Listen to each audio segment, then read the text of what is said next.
हर सांस पे लूं तेरा नाम, मेरे भोले बाबा तेरी कृपा से बने सबके काम। हर हर महादेव दोस्तों, कई हजार वर्षों बाद 21 अगस्त को बहुत ही दुर्लभ और अद्भुत संयोग बनने जा रहा है, क्योंकि इस दिन सावन सोमवार के साथ साथ नाग पंचमी भी पड़ रही है। दोस्तों, जब भी नाग पंचमी सावन सोमवार के दिन पड़ती है तब भगवान भोलेनाथ सबसे अधिक प्रसन्न होते हैं। यानी आप भगवान भोलेनाथ से इस दिन जो भी मांग ले, आपकी हर इच्छा महादेव शीघ्र ही पूरी कर देंगे। वही दोस्तों, भोलेनाथ और नाग देवता को प्रसन्न करने के लिए नाग पंचमी पर कुछ विशेष उपाय जरूर करनी चाहिए, जो कि आपकी किस्मत बदल देंगे और आपको बना देंगे मालामाल। और दोस्तों, अगर आप भी अपने जीवन में भगवान भोलेनाथ और नाग देवता की कृपा पाना चाहते हैं तो इस वीडियो को लाइक करें और कमेंट में जय भोलेनाथ जय नाग देवता लिखना ना भूले। दोस्तों, हिंदू पंचांग के अनुसार नाग पंचमी का त्योहार श्रावण मास के शुक्ल पक्ष की पंचमी तिथि को मनाया जाता है। इस दिन पंचमी की शुरुआत 21 अगस्त को रात 12:21 पर होगी और पंचमी तिथि का समापन 22 अगस्त को रात 2 बजे होगा। दोस्तों, नाग पंचमी की पूजा का शुभ मुहूर्त सुबह 5:53 से लेकर 8:30 तक रहेगा।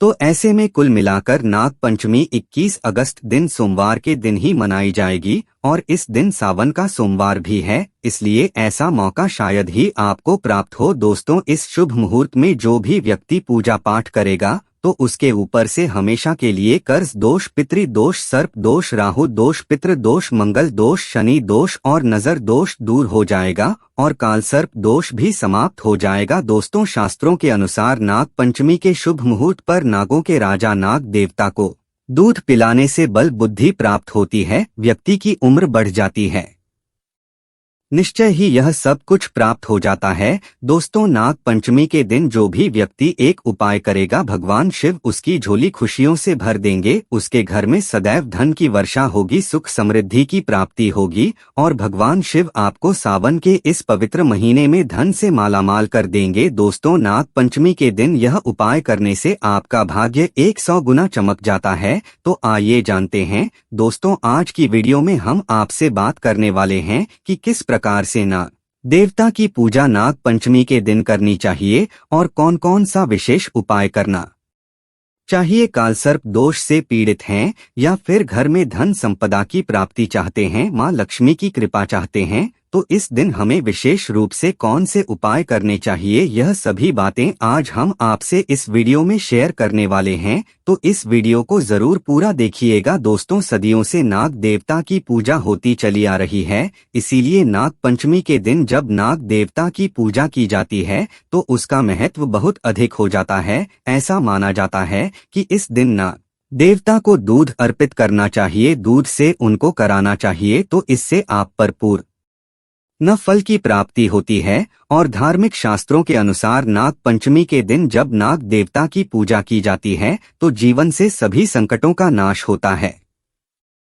और इस दिन नागों की विधिवत पूजा करने से मन की हर कामना पूरी होती है और मनोवांछित फल की प्राप्ति होती है। दोस्तों, ऐसा भी माना जाता है कि अगर इस दिन किसी व्यक्ति को नागों के दर्शन हो जाएं तो यह बहुत ही शुभ और मंगलकारी माना जाता है। वही दोस्तों, नाग पंचमी के दिन पूजा करने से धन धान्य में वृद्धि होती है और सांप के काटने का डर भी दूर हो जाता है। तो नाग पंचमी के दिन पूजा का महत्व बहुत अधिक है। वहीं दोस्तों, नाग पंचमी के दिन किस प्रकार से पूजा करनी चाहिए, आइए जानते हैं। दोस्तों, नाग पंचमी के दिन अनंत वासुकी पदम, महापदम, तक्षक, कुलीन, करकट, शंख, कालिया और पिंगल नामक जो नागदेव होते हैं उनकी पूजा की जाती है। पूजा में हल्दी, रोली, चावल और फूल चढ़ाकर नाग देवता की पूजा की जाती है और कच्चे दूध से नाग देवता की पूजा की जाती है और कच्चे दूध से नाग देवता का अभिषेक किया जाता है और पूजा में खेलों को नाग देवता को अर्पित किया जाता है और गाय के कच्चे दूध में खीर मिलाकर भी आप नाग देवता को अर्पित कर सकते हैं। दोस्तों, ऐसा माना जाता है कि गाय के कच्चे दूध से नाग देवता का अभिषेक करने से, खीर अर्पित करने से घर में धन धान्य की वृद्धि होती है, इसलिए ऐसे में इस दिन नाग देवता की विधि पूर्वक पूजा अवश्य करें। दोस्तों, कुछ घरों में विधिवत नाग देवता की पूजा की जाती है, जैसे कि नाग देवता के चित्र बनाए जाते हैं, कहीं पर गेरू द्वारा बनाए जाते हैं, कुछ लोग गाय के गोबर द्वारा चित्र बनाते हैं, जैसे कि मुख्य द्वार पर दोनों तरफ गाय के गोबर या फिर गेरू के यानी कि नाग देवता के चित्र बनाए जाते हैं। फिर उनकी विधिवत पूजा की जाती है, उन पर दूध अर्पित किया जाता है और खीर फूल जो भी हम नाग देवता पर अर्पित करते हैं वही उस चित्र पर अर्पित किया जाता है। दोस्त, तो कुछ लोग अपने पूजा घर में भी बनाते हैं, तो यह घर के परिवार की परंपराएं होती हैं। अलग अलग परिवारों में अलग अलग तरह के नियम होते हैं और हमें अपने परिवार की परंपरा का पालन जरूर करना चाहिए। तो जिस प्रकार से आपके घर में होता है, आप विधि पूर्वक उसी प्रकार से पूजा कर सकते हैं। जैसे आपके घर में बड़े बुजुर्ग जिस प्रकार से पूजा करते हैं, अगर चित्र बनाकर पूजा करते हैं, जैसे मुख्य द्वार में चित्र बनाया जाता है, तो कहीं पर घर के आंगन में भी बनाए जाते हैं गाय के गोबर द्वारा या फिर गुरुद्वारा। तो आपके घर में जिस तरह से होता है, आप उसी प्रकार से नाग पंचमी की पूजा पाठ अवश्य कर सकते हैं। दोस्तों, अगर घर में नाग देवता की पूजा संभावना हो तो आप शिवजी के मंदिर में भी जाकर पूजा कर सकते हैं। आपके घर में परिवार में बेशक नाग देवता की पूजा चित्रों द्वारा होती है। अगर आप नहीं कर पाते हैं और आप घर परिवार से दूर रहते हैं, तो ऐसे में आप शिव मंदिर में जाकर विधिपूर्वक भगवान शिव का अभिषेक करें और ऐसे में उनके साथ ही नाग देवता की पूजा भी करें। ऐसा करने से आपकी पूजा संपूर्ण और सफल मानी जाती है और नाग देवता प्रसन्न हो जाते हैं।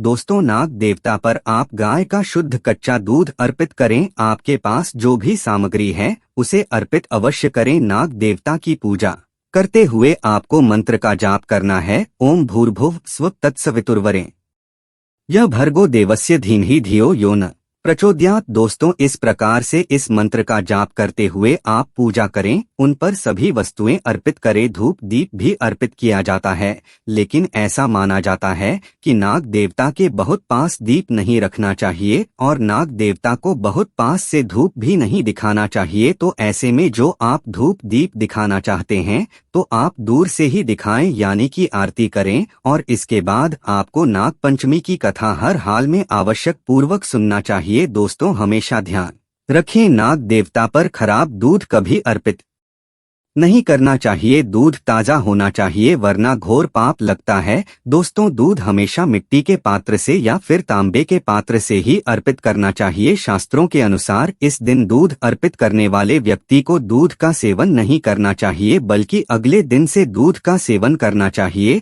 और इस दिन पड़ोसियों से दूध नहीं लेना चाहिए, वरना घोर पाप लगता है। दोस्तों, नाग पंचमी के दिन दूध का दान करने से नागों के राजा प्रसन्न होते हैं। वही सावन में हल्दी वाला दूध पीने से व्यक्ति को पाप लगता है। दोस्तों, नाग पंचमी के दिन सांप के दर्शन करना बहुत ही शुभ और मंगलकारी माना जाता है। ऐसा व्यक्ति नाग देवता की कृपा पाता है। दोस्तों, अच्छे लोग नाग पंचमी का व्रत भी रखते हैं। नाग पंचमी के दिन व्रत रखने से मां लक्ष्मी की कृपा होती है। नाग पंचमी का अगर आप व्रत रखते हैं तो कालसर्प दोष आपकी जन्म कुंडली में है, तो ऐसे में उस दोस्त से आपको मुक्ति मिल जाती है और मां लक्ष्मी की कृपा पाने के लिए और नाग देवता की कृपा पाने के लिए और नाग पंचमी का व्रत करने से कालसर्प दोष से मुक्ति मिलती है और इससे सांप काटने का डर दूर होता है और आपको सांप कभी नहीं काटता है। और आपके ऐसा करने से यह बात तो तय है कि निकट भविष्य में सांप के द्वारा काटने से आपकी कभी मृत्यु नहीं होगी, बल्कि नाग देवता आपके आगे स्वयं खड़े होकर रक्षा करेंगे। इसीलिए नाग देवता की पूजा आराधना अवश्य करना चाहिए। तो दोस्तों, इस दिन कौन सा विशेष उपाय करना चाहिए जिससे कि अगर आपकी जन्म कुंडली में कालसर्प दोष है तो वह दूर हो सके। दोस्तों, कालसर्प दोष की वजह से अगर आपके जीवन में रुकावट आ रही है, सफलता में बाधा आ रही है, जैसे कि आप जो भी कार्य कर रहे हैं वह बनते बनते बिगड़ जाता है, और कालसर्प दोष जब आपकी जन्म कुंडली में होगा तो आपका कोई भी कार्य पूरा होते होते रह जाता है और अंत समय में काम बिगड़ना कालसर्प दोष की वजह से ही होता है, या फिर संतान प्राप्ति में बाधाएं आती हैं, शिक्षा में बाधाएं आती हैं, नौकरी नहीं मिल पाती, घर में हमेशा कलह क्लेश रहता है, नकारात्मक ऊर्जा का बास रहता है घर में, और नकारात्मक विचारों का बास भी हमारे मन में रहता है। अगर कालसर्प दोष हो तो दोस्तों इसके लिए आपको चाहिए कि आप चांदी के नाग नागिन की पूजा करें। चांदी के नाग नागिन आप किसी भी सुनार से खरीद लीजिए और उसकी विधि पूजा करें, जैसे कि उन पर कच्चा दूध अर्पित करें और खील बताशे अर्पित करें। पुष्प अर्पित करने के बाद बहते जल में प्रभावित कर दें, तो इससे कालसर्प दोष से आपको हमेशा के लिए मुक्ति मिल जाएगी। दोस्तों अगर चांदी के नाग नागिन ना मिले तो आप पंचधातु के भी नाग नागिन ले सकते हैं या तांबे के भी नाग नागिन भी ले सकते हैं। दोस्तों इस दिन आपको चाहिए कि आप एक पात्र में थोड़ा सा गाय का कच्चा दूध ले। गाय का दूध अगर ना मिले तो आप कोई भी दूध ले सकते हैं, पर गाय का दूध सर्वश्रेष्ठ और गंगा जल की तरह पवित्र माना जाता है। तो ऐसे में एक कटोरी में थोड़ा सा कच्चा दूध ले, उसे दूर्वा द्वारा यानी जो दूर्वा घास होती है जो हम गणेश जी पर अर्पित करते हैं, उस दूर्वा द्वारा पूरे घर पर छिड़काव करें। घर के कोने कोने पर, मुख्य द्वार पर, बाहर भी और ऊपर छत बालकनी में हर तरफ उस कच्चे दूध का छिड़काव करते हैं, तो इससे नाग देवता की कृपा बनी रहती है, घर में सुख समृद्धि बनी रहती है, महालक्ष्मी की अपार कृपा आपको प्राप्त हो जाती है और सभी कार्य में आपको सफलता की प्राप्ति होती है। सभी प्रकार की जो परेशानियां होती हैं हमारे जीवन में नाग पंचमी के दिन इस उपाय को करने से दूर हो जाती हैं। दोस्तों इस दिन घर के मुख्य द्वार पर दोनों ओर गाय के गोबर से, फिर गुरुद्वारा अगर आप सिर्फ बनाते हैं, फिर उसकी विधि पूर्वक पूजा करते हैं, जैसे कि दूध खीर बताशा अर्पित करते हैं, तो इससे आपकी जो परेशानियां आपके घर में हैं, जैसे नकारात्मक ऊर्जा आपके घर में अगर प्रवेश करती है या फिर आपको बार बार असफलता की प्राप्ति होती है, धन का आगमन नहीं होता, बार बार धन का नाश हो जाता है, तो इससे आपको मुक्ति मिल जाती है। मतलब यह उपाय आपके धन वृद्धि के लिए सर्वश्रेष्ठ माना जाता है। तो चलिए दोस्तों अब जान लेते हैं नाग पंचमी की पौराणिक कथा के अनुसार प्राचीन काल में एक सेठ जी के 7 पुत्र थे। 7 के विवाह हो चुके थे। सबसे छोटे पुत्र की पत्नी श्रेष्ठ चरित्र की विदुषी और सुशील थी, परंतु उसके भाई नहीं था। एक दिन बड़ी बहू ने घर लीपने को पीली मिट्टी लाने के लिए सभी भक्तों को साथ चलने को कहा, तो सभी धनिया और खुरपी लेकर मिट्टी खोदने लगी। तभी वहां एक सर्प निकला जिसे बड़ी बहू खुरपी से मारने लगी। यह देखकर छोटी बहू ने उसे रोकते हुए कहा, मत मारो इसे, यह बेचारा निरपराध है। यह सुनकर बड़ी बहू ने उसे नहीं मारा। तब तक एक और जा बैठा। तब छोटी बहू ने उससे कहा, हम अभी लौट कर आती हैं, तुम यहाँ से जाना मत। यह कहकर वह सबके साथ मिट्टी लेकर घर चली गई और वहाँ कामकाज में फंसकर सबसे जो वादा किया था उसे भूल गई। उसे दूसरे दिन बाद याद आई तो सबको साथ लेकर वहाँ पहुँची और शव को उस स्थान पर बैठा देखकर बोली, सर भैया नमस्कार। सर अपने कहा, तू भैया कह चुकी है इसलिए तुझे छोड़ देता हूँ, नहीं तो झूठी बात कहने के कारण तुझे अभी डस लेता। भूल हो गई, क्षमा मांगती हूँ। तू आज से मैं तेरा भाई हुआ, तुझे जो मांगना हो मांग ले, मेरा कोई नहीं है। अच्छा हुआ जो तू मेरा भाई बन गया। कुछ दिन व्यतीत होने पर मनुष्य का रूप रखकर उसके घर आया और बोला कि मेरी बहन को भेज दो। सब ने कहा कि इसके तो कोई भाई नहीं था, तो वह बोला, मैं दूर के रिश्ते में इसका भाई हूँ, बचपन में ही बाहर चला गया था। उसके विश्वास दिलाने पर घर के लोगों ने छोटी को उसके साथ भेज दिया। उसने मार्ग में बताया कि मैं वही हूँ, इसलिए तू डरना नहीं और जहाँ चलने में कठिनाई हो वहां मेरी पूंछ पकड़ लेना। उसने कहे अनुसार ही किया और इस प्रकार वह उसके घर पहुंच गई। वहां के धन ऐश्वर्य को देखकर चकित हो गई। एक दिन सबकी माता ने उससे कहा, मैं बाहर जा रही हूं, तू अपने भाई को ठंडा दूध पिला देना। उसे यह बात ध्यान रही और उसने गर्म दूध पिला दिया, जिसमें उसका मुक्त बुरी तरह जल गया। यह देखकर सर की माता बहुत क्रोधित हुई, परंतु सबके समझाने पर चुप हो गई। तब सर्प ने कहा कि बहन को अब उसके घर भेज देना चाहिए। तब सर्प और उसके पिता ने उसे बहुत सा सोना चांदी जवाहरात वस्त्र भूषण आदि देकर उसके घर पहुंचा दिया। इतना ढेर सारा धन देखकर बड़ी बहू ने ईर्ष्या से कहा, भाई तो बड़ा धनवान है, तुझे तो उससे और भी धन लाना चाहिए। सर अपने यह वचन सुना तो सब वस्तुएं सोने की लाकर दे दी। यह देखकर बड़ी बहू ने कहा, इन्हें झाड़ने की होनी चाहिए। तब झाड़ू भी सोने की लाकर रख दी। छोटी बहू को हीरा मणियों का एक अद्भुत हार दिया था। उसकी प्रशंसा उस देश की रानी ने भी सुनी और वह राजा से बोली कि सेठ की छोटी बहू का हार यहाँ आना चाहिए। राजा ने मंत्री को हुक्म दिया कि उसे बाहर लेकर शीघ्र उपस्थित हो। मंत्री ने सेठ जी से जाकर कहा कि महारानी जी छोटी बहू का हार पहनेंगी, उससे लेकर मुझे दे दो। सेठ जी ने डर के कारण छोटी बहू से हार मंगा कर दे दिया।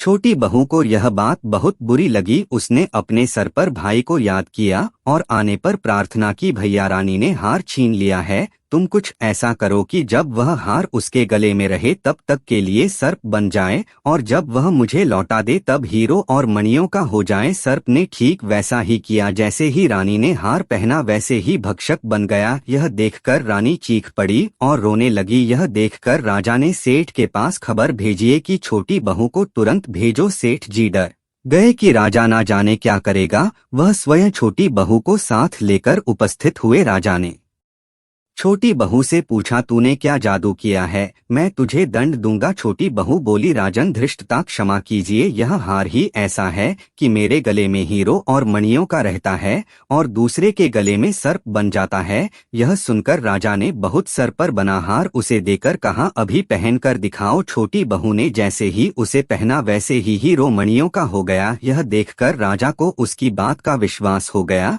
और उसने प्रसन्न होकर उसे बहुत सी मुद्राएं भी पुरस्कार में। छोटी बहू अपने हार और धन सहित घर लौट आई। उसके धन को देखकर बड़ी बहू ने ईर्ष्या के कारण उसके पति को सिखाया कि छोटी बहू के पास कहीं से धन आया है। यह सुनकर उसके पति ने अपनी पत्नी को बुलाकर कहा, ठीक ठीक बता तुझे कौन देता है। तब को याद करने लगी। तब उसी समय सर्प ने प्रकट होकर कहा, यदि मेरी धर्म बहन के आचरण पर संदेह प्रकट करेगा तो मैं उसे ढक लूंगा। यह सुनकर छोटी बहू का पति बहुत प्रसन्न हुआ और उसने सर्व देवता का बड़ा सत्कार किया। उसी दिन से नाग पंचमी का त्योहार मनाया जाता है और स्त्रियां सबको भाई मानकर उसकी पूजा करती हैं। दोस्तों सच्चे हृदय से कमेंट बॉक्स में लिखें, ओम नमः शिवाय जय नाग देवता। एक लाइक तो बनता है।